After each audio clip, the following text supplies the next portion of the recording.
கேரளாவிலிருந்து வந்தவர். என் முதலாளியின் மனைவி. பார்ப்பதற்கு நல்ல உயரமும் ஆரோக்கியமான தோற்றமும் கொண்டவர். அவர் எப்போதும் சேலை உடுத்தும் விதம் சற்று வித்தியாசமாக இருக்கும்.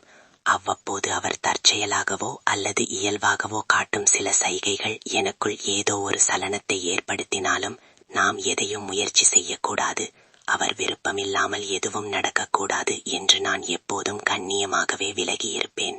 ஒரு நாள் மதியம் முதலாளி என்னை அவர் வீட்டிற்கு செல்ல சொன்னார்.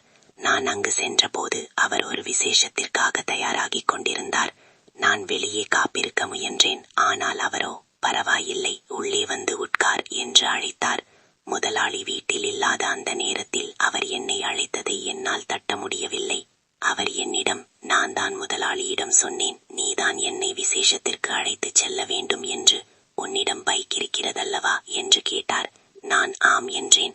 அப்போது அவர் சேலையை சரி செய்தபடி, இந்த பட்டு சேலை சரியாக நிற்க மாட்டேன் என்கிறது என்று கூறிக்கொண்டே தன் இடையை என்னிடம் காட்டினார்.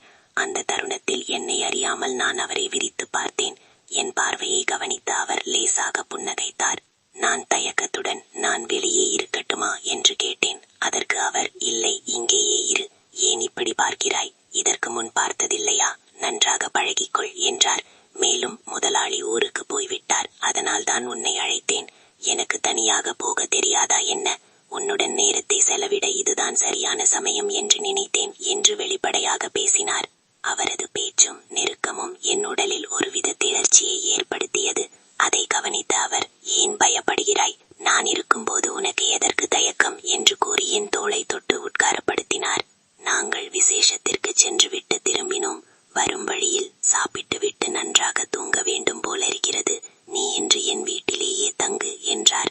நான் முதலாளியை பற்றி தயங்கிய போது, அதெல்லாம் நான் பார்த்துக் கொள்கிறேன் என்று தைரியம் கூறினார். வீட்டிற்கு சென்றதும் எனக்கு பிடித்தமான பானத்தை கொடுத்து உபசரித்தார். சிறிது நேரத்திற்கு பிறகு ஏசி போடப்பட்ட அறையில் நான் ஓய்வெடுத்துக் கொண்டிருந்தேன்.